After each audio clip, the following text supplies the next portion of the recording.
So, how do you calm yourself down when someone you love is upset, especially if that person is a child? I'm going to focus on that parent-child dynamic of co-regulation, but everything I'm talking about applies with anyone that you care about. It could be, a good friend who's really going through trauma and struggling, or your partner, anyone you have an attachment or a close bond with who is struggling. This is what you're going to work on. I wanted to find the word calm to start because I think we have a lot of misconceptions about calm. Calm often gets confused with numb or the absence of emotion. So calm is a state of emotion. A calm person is in their body. They are feeling their body, but they are feeling regulated in their body. A couple of words that I would use to describe calm would be regulated, grounded, steady, open, connected.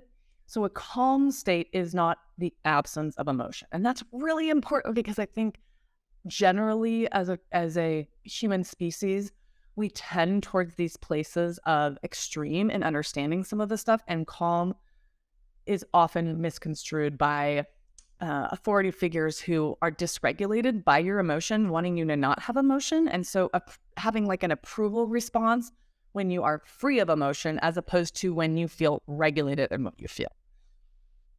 The first thing I want you all to think about, I want you to take some notes on this. So I'm going to ask you a few questions, and this is just for your own reflection as you're kind of working through what it is that you struggle with in particular when someone is in the room with big feelings.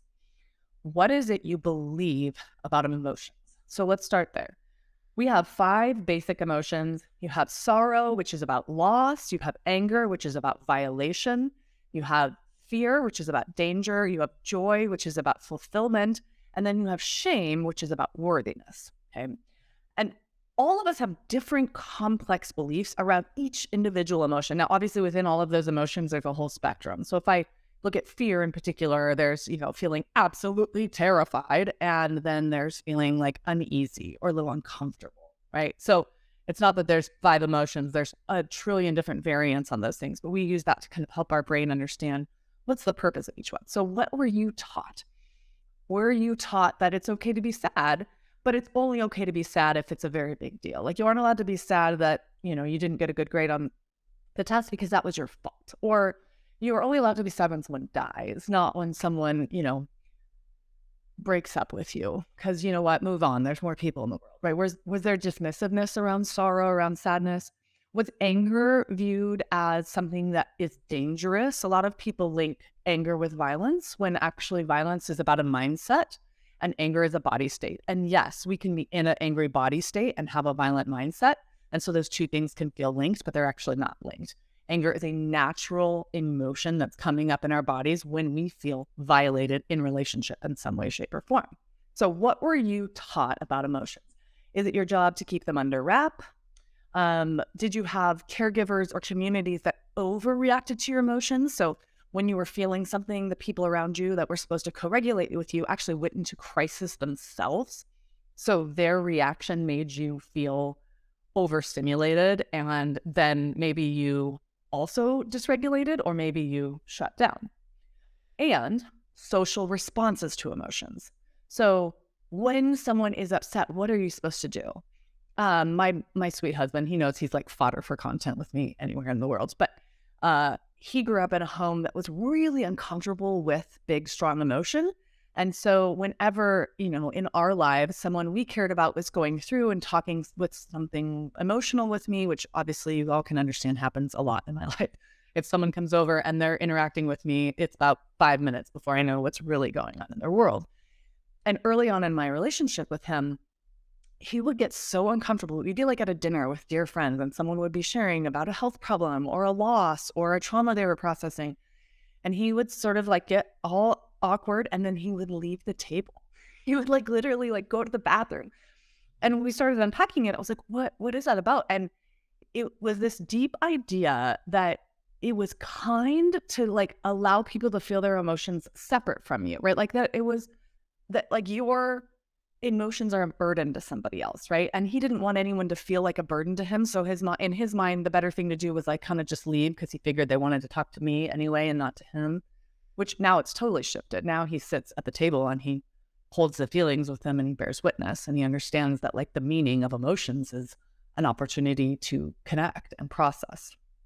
So you're going to have to maybe do a little more work after this workshop to go, what do I believe about feelings and social responses to feelings? And how do those beliefs either help or hinder my process of being calm and available when other people are in their feelings? 2, how is your nervous system primed to respond when another person is upset? So there's 2 basic categories that I'm going to break this into today, which is temperament and trauma.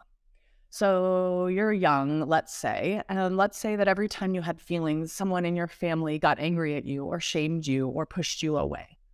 Well, your nervous system is now wired to fear feelings because feelings have a correlation with rejection, with isolation, with confusion. So that's a trauma response. So someone else is now feeling feelings in your presence, and feeling calm is challenging because feelings feel scary. I feel like the beginning of something bad happening because in your early development, that was true. What has been your experience in your body around emotions? Were emotions out of control in some way, shape, or form? Were you in settings? Maybe you grew up in a situation, maybe you were in a country that was war-torn, and there's a response to, emotions that, you cannot have them right now. We're in survival mode. So, anytime someone cries, a kid cries, they get smacked up against the head because, please don't wake up the, Gestapo, for lack of a better metaphor. What has happened in your story that has primed your nervous system? Now, this can be positive too. So your nervous system might be primed for calm. You might have had a really soothing parent who was able to respond to you with empathy and support when you were emotional. So when you're in a room with someone who's emotional, you don't feel scared. You feel calm and you have a real instinct of how to respond. So there are positive primes and negative primes in terms of, did you have traumatic primes or did you have positive primes that helped your nervous system feel regulated in the context of emotions? And then temperament is about your genetic predisposition. So we all have a wiring in our genetics and in our nervous system for how sensitive we are. Some people are very sensitive, so we would use the term highly sensitive.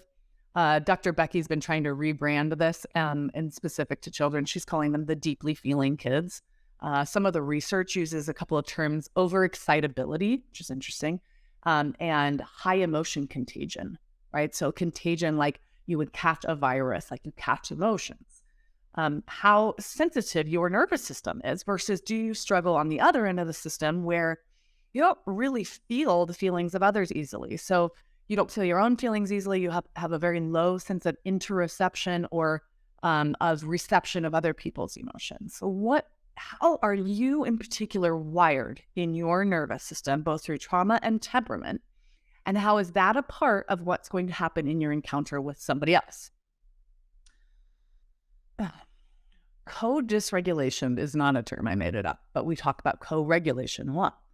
And I want to explain to you one of the reasons why it can be super challenging to stay calm when someone you love is upset, which is that we have these neurons in the front of our brain, and they're called mirror neurons, and they're incredibly helpful for our learning process. So as a species, when you are developing, your brain is capable of encountering the visual of someone else feeling something or doing something, and then replicating what it would feel like to be going through that same experience in these neurons inside your mind. My best example of this is, let's say you're watching, a dirt bike competition and you're seeing these, incredibly talented athletes flip their bikes up in the air and go down. And then all of a sudden one of them just eats shite, right? And you watch that kind of like road dirt burned all the way up their arm, and you feel in your own body chills in the exact same spot where that person has been injured or fallen. Those are mirror neurons. So you can imagine if I'm sitting in front of my child and my child is going, right? My mirror neurons are starting to do that same thing. And God bless it, it's what helps us have empathy, but it is also what can easily lead us to tipping over from calmness and empathy into co-dysregulation, where we're essentially joining the person who's upset in their dysregulation. And I put here that we tend to, when that happens, move either into enmeshment or avoidance. So if we're in the presence of someone and they're dysregulated and our mirror neurons are firing off and we have not managed our response or had a mental process to separate ourselves from that person in a healthy identity way, meaning this person is feeling feelings, they are not my feelings, even though I feel them, then we might either go into enmeshment where we are fully in it with them and we can no longer help co-regulate because we're co-dysregulating and we're trying to rescue them or we're responding with a crisis or an intensity. Or we go to avoidance, which is that this feels awful. I don't like it. So I'm going to shut down. And my body kind of goes like this and we get blank face. And then that person tends to either join us in shutting down or amp up even more because they're trying to get their emotions to us in a way where we can help them digest or regulate. So the goal is to be separate and connected. This is what co-regulation is, that you are communicating to somebody that you're catching their upset. So I think of it as like I'm catching it, I'm holding it in my hands, right? But I'm not ingesting it. Like I'm not going and swallowing it and taking on everything they're feeling. It's like, this is still your feeling. I'm going to hold it with you. And you need to know that I'm holding it with you because if you don't feel felt, there's no way that you can trust me to regulate with you, right? And then as we're holding that, we're keeping our own system calm, right? This is really hard. I'm so sorry this is happening to you. And we're helping them to regulate simply by catching the mirror neurons of our calmness. So this is a bit of a jiu-jitsu move because I have to be able to catch what you feel, not take it on, focus on calming my body while continuing to communicate, I feel what you're feeling. So I'm going to do a little bit of acting for you all in a minute to show you what that looks like. And I have a metaphor for you as well. I want you to imagine that you, as the person who is separate from this upset, so you're coming into this scene, maybe it's your partner, maybe it's your child, and they are upset and dysregulated about something. You are the container, okay? And so the metaphor is you're the pan. And the person that is upset is a cracked egg, right? So they were maybe intact before whatever happened to them, and now all of a sudden there's a cracked egg. And they are starting to ooze everywhere. And if you're anything like me and you regularly drop eggs in your kitchen, you understand how terrible it is to clean them up, right? It's like this big mess. So the goal is to sort of get underneath that egg and act as a safe space and container for that egg to land, okay? And we want the egg to get solidified. So the goal is not to get rid of all the feelings, but the goal is to keep the feelings and help this person feel intact again. So we're going to act sort of as this cooking mechanism, right? Helping all of these watery, nebulous, overwhelming emotions to become more solid, okay?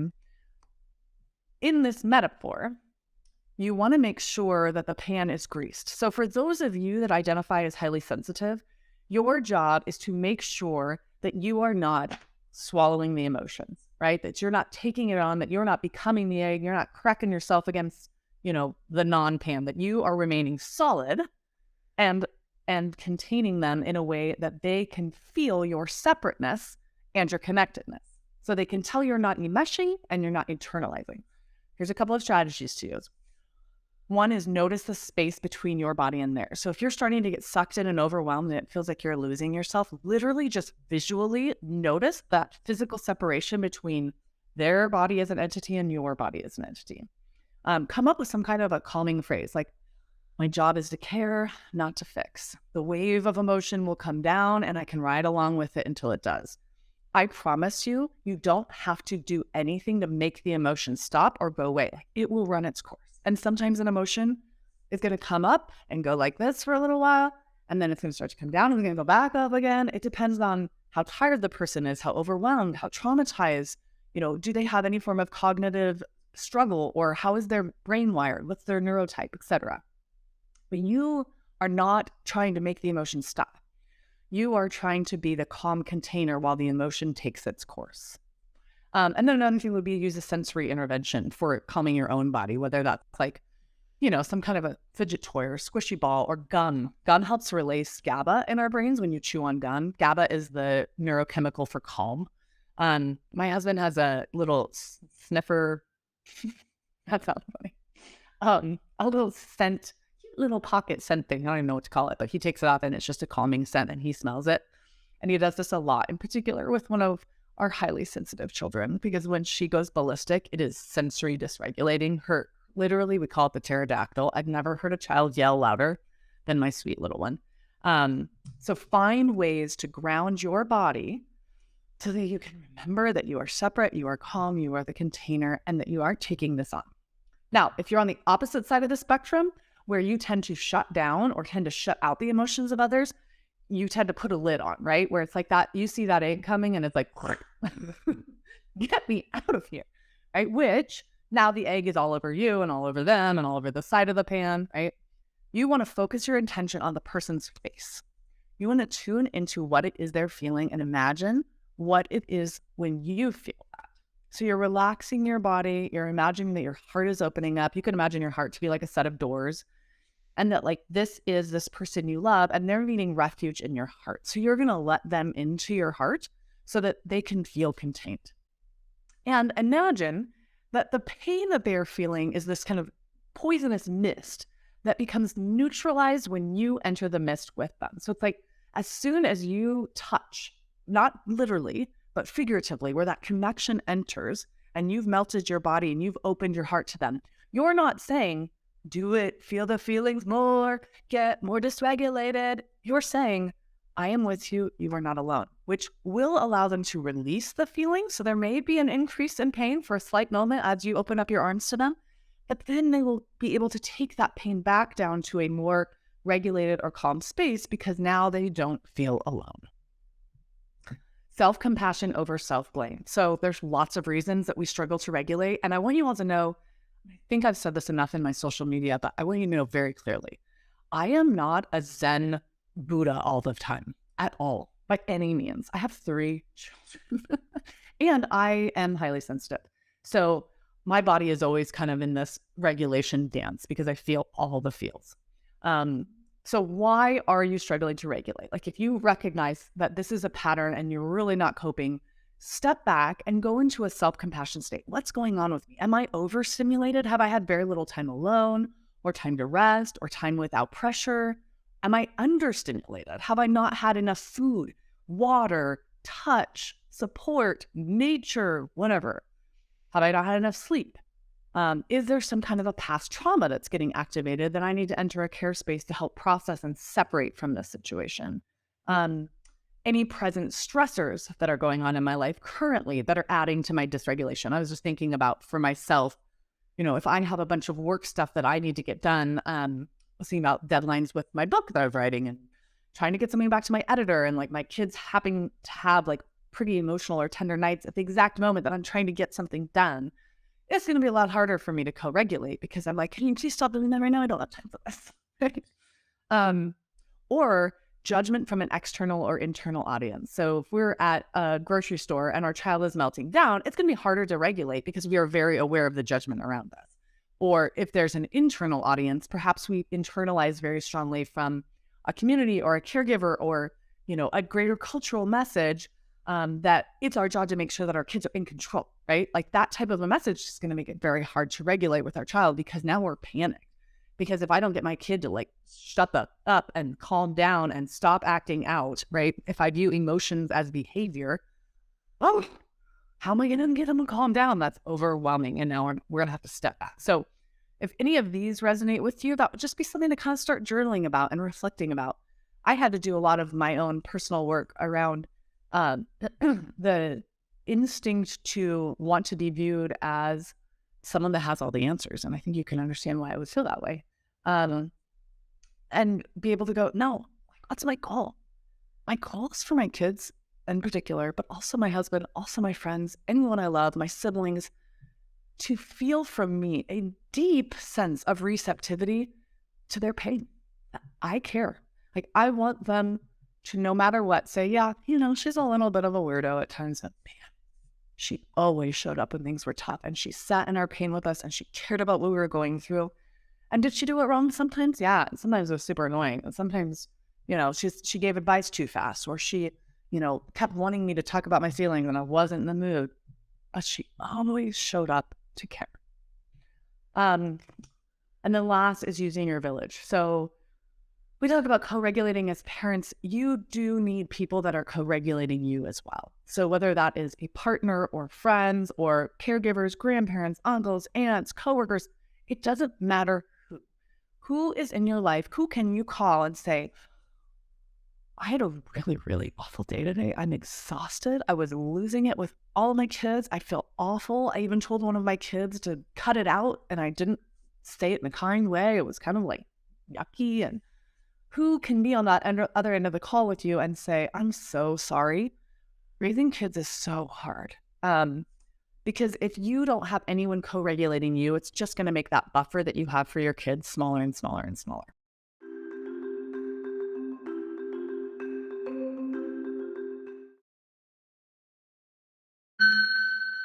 As I wrap up this video, I want to take a moment just to acknowledge that parenting struggles can be stressful. I have been there too. That's why I've worked with my team to create the Attachment Nerd resources.